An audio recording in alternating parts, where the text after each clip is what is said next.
Hello, नमस्कार।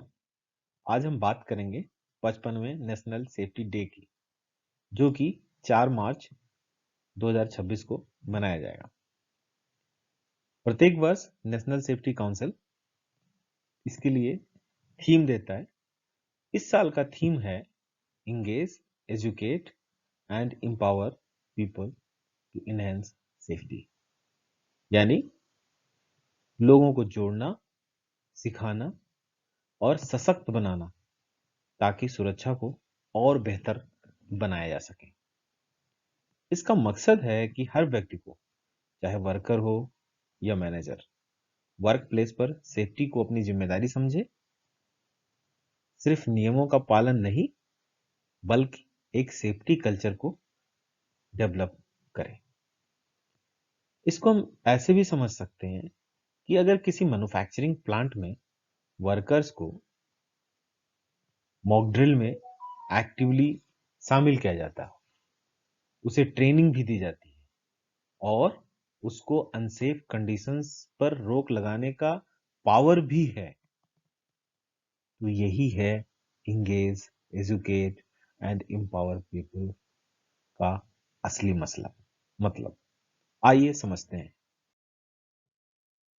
दोस्तों, भले ही इंजीनियरिंग बहुत तरक्की कर चुका हो, लेकिन एक्सीडेंट का सबसे बड़ा कारण आज भी ह्यूमन फैक्टर है। कई बार अवेयरनेस की कमी, ट्रेनिंग की कमी या कम्युनिकेशन गैप से हादसे हो जाते हैं। इसीलिए इस साल का थीम लोगों को केंद्र में बनाकर रखा गया है, ताकि हर व्यक्ति सेफ्टी सिस्टम का हिस्सा बने, सिर्फ ऑब्जर्वर नहीं। जब हम इंगेजमेंट, एजुकेशन और एम्पावरमेंट को साथ जोड़ते हैं, तो एक प्रोएक्टिव सेफ्टी कल्चर बनता है। अगर एक केमिकल प्लांट में वर्कर को प्रोसेस सेफ्टी की पूरी तरह ट्रेनिंग दी जाए और उसे हजार्ड रिपोर्ट करने का पावर दिया जाए, तो एक्सीडेंट को तो पहले ही रोका जा सकता है। इसीलिए human is the centre point.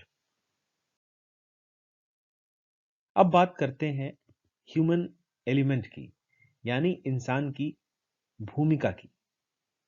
Industrial accidents ज्यादातर ऐसे कारणों से होते हैं जिन्हें पहले से रोका जा सकता है। हर साल करीब 2 मिलियन ऑक्यूपेशनल फैटलिटीज और 270 मिलियन एक्सीडेंट दुनिया भर में होते हैं। इससे ग्लोबल इकोनॉमी को लगभग 4% जीडीपी का नुकसान होता है। इसलिए जरूरत है कि कोऑर्डिनेट करके नेशनल एफर्ट की जाए, ताकि एम्प्लॉइज और सोसाइटी दोनों का वेलबींग बढ़े। अगर हम एक कंस्ट्रक्शन साइट पर वर्कर को प्रॉपर हार्नेस और पीपीई दिए जाएं और उन्हें यह बताया जाए कि फॉल प्रोटेक्शन क्यों जरूरी है, तो इससे कई जानें बच सकती हैं। भारत में भारत के संविधान में हर कर्मचारी के स्वास्थ्य और सुरक्षा की गारंटी दी गई। एक सेफ और हेल्थी वर्किंग एनवायरनमेंट हर व्यक्ति का फंडामेंटल राइट है। सरकार ने ऑक्यूपेशनल सेफ्टी एंड हेल्थ के लिए एक मजबूत फ्रेमवर्क बनाया है। और याद रखिए, सेफ्टी स्टैंडर्ड सिर्फ कंप्लायंस नहीं, बल्कि गुड बिजनेस परफॉर्मेंस का भी हिस्सा है। अगर एग्जाम्पल के रूप में हम कहते हैं कि एक ऑटोमोबाइल कंपनी ने ISO 45001 स्टैंडर्ड को फॉलो करती है, तो न सिर्फ ये एक्सीडेंट को घटाते हैं, बल्कि अपनी प्रोडक्टिविटी भी बढ़ाते हैं। Let's discuss the pillar 1 means first part of that present year's themes: engage, educate and empower people to enhance safety. So क्या है ये engage? Engage का मतलब कर्मचारियों की मीनिंगफुल इन्वॉल्वमेंट। हर लेवल पर एम्प्लाई को हजार्ड पहचानने और कंट्रोल करने में लागू करने में, कंट्रोल करने में शामिल करना चाहिए। आईएलओ के अनुसार वर्कर पार्टिसिपेशन एक फंडामेंटल राइट है। सेफ्टी को अलग प्रोसेस नहीं बल्कि एक एक्टिविटी का हिस्सा बनाना जरूरी है। और इंगेजमेंट तभी सफल होता है जब दो तरफा कम्युनिकेशन हो और ट्रस्ट हो। एज ए एग्जाम्पल के रूप में अगर हम कहते हैं कि किसी भी इंडस्ट्री में अगर वीकली सेफ्टी मीटिंग होती है और वर्कर वहां अपना सजेशंस देता है तो इससे हजार्ड ही कम होते हैं। और इससे हजार्ड ही कम नहीं होते हैं बल्कि ओनरशिप भी बढ़ती है। तो वर्कर्स को, एम्प्लॉय को engage is the main pillar. Again, why engagement matter? अगर इंगेजमेंट इसलिए जरूरी है क्योंकि वर्कर्स ही हजार्ड के सबसे करीब होते हैं। अगर वो डिसएंगेज हो गए तो अनसेफ प्रैक्टिस नॉर्मल बन जाती है। तो एक्टिव इन्वॉल्वमेंट से ट्रस्ट और अकाउंटेबिलिटी दोनों बढ़ते हैं। और जब भी कोई प्रोसेस चेंज होता है तो इंगेज्ड वर्कर नए रिस्क को जल्दी पहचान लेते हैं। अगर हम इसे एग्जाम्पल के रूप में अगर देखें कि किसी पावर प्लांट में एक नया टरबाइन लगाया गया है तो इंगेज्ड वर्कर ने वाइब्रेशन रिस्क पहले ही पहचान लिया है, जिससे मेजर एक्सीडेंट टल सकता है। तो इंगेजमेंट को बढ़ाने के लिए कई टूल्स हैं, like safety committee, joint inspection, जिसे हम वो लोग बोलते हैं plant safety inspection, internal inspection, and tool box task या समटाइम्स सेफ्टी डायलॉग्स। इनसे वर्कर्स और मैनेजमेंट के बीच में कम्युनिकेशन मजबूत होता है और सेफ्टी कल्चर डेवलप होता है। जैसे बहुत सारे प्लांट्स में डेली सेफ्टी टूल बॉक्स होता है जिसमें वर्कर अपने पिछले दिन के नियर मिस एक्सीडेंट इंसिडेंट को शेयर करते हैं, जिससे अवेयरनेस और लर्निंग दोनों बढ़ती है। Let's discuss about the pillar 2, educate. दूसरा स्तंभ, दूसरा पिलर एजुकेशन यानी शिक्षा। एजुकेट मतलब शिक्षा की। किसी भी उद्योग में सेफ्टी एजुकेशन का मतलब है कि कर्मचारियों को इस काबिल बनाना कि वो खतरे को पहचान सकें और सेफ ऑपरेटिंग प्रोसीजर्स यानी एसओपीज को सही तरीके से फॉलो कर सकें। कुशलता या कॉम्पिटेंस का अर्थ है ज्ञान और कौशल का ऐसा मेल जो सुरक्षित परिणाम दे सके। कानूनी रूप से हर ऑर्गेनाइजेशन में ट्रेनिंग देना अनिवार्य है, खासकर उन जगहों में जहां हजार्डस प्रोसेस होता है। तो याद रखिए, रिफ्रेशर ट्रेनिंग यानी दोहराई जाने वाली ट्रेनिंग भी उतनी जरूरी है ताकि कर्मचारी नई तकनीकों के साथ अपडेट रहे। ऐसे एग्जाम्पल हम लेते हैं कि अगर किसी केमिकल प्लांट में हर कर्मचारी को MSDS, material safety data set पढ़ने और समझने की ट्रेनिंग दी जाती है। इससे वो किसी भी केमिकल स्पिलेज या केमिकल एक्सीडेंट, केमिकल लीकेज की स्थिति को तुरंत कंट्रोल करके सेफ बना सकते हैं अपने प्लांट को, वर्क प्लेस। दोस्तों, कई बार हादसे इसलिए नहीं होते कि लोग लापरवाह होते हैं, बल्कि इसलिए कि उन्हें सही जानकारी नहीं होती। यानी इग्नोरेंस ही कई बार बहुत बड़ा खतरा बन जाता है।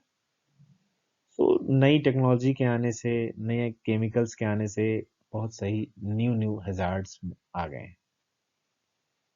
आजकल जब कर्मचारी शिक्षित होते हैं तो उन्हें इमरजेंसी सिचुएशन में बिना किसी सुपरवाइजर से सही निर्णय लेने की कैपेबिलिटी हो जाती है। एज ए एग्जांपल अगर हम देखें कि किसी ऑटोमोबाइल मैन्युफैक्चरिंग यूनिट में किसी मशीन में अचानक सेंसर फेल हो जाए और ऑपरेटर को सही ट्रेनिंग मिली है तो वो मशीन को तुरंत स्टॉप पे डाल देगा और बहुत बड़ा हादसा टाल देगा। इसीलिए importance of education is must for safety. आप बात करते हैं थर्ड पिलर की, मींस थर्ड पार्ट, इस थीम के थर्ड पार्ट की, जो कि है empower मीन्स empowerment यानी सशक्तिकरण। इसका मतलब है कि कर्मचारियों को इतना अधिकार और आत्मविश्वास देना कि वो किसी भी अनसेफ कंडीशंस को, अनसेफ एक्ट को तुरंत के अगेंस्ट तुरंत रिएक्ट करें और उसे स्टॉप कर दें, मीन्स एक्सीडेंट होने से रोक दें। सिमिलरली स्टाफ वर्क अथॉरिटी भी यही कहता है कि हर कर्मचारी को इतना हक है कि वो किसी भी असुरक्षित काम को रोक सके बिना किसी डर या सजा के।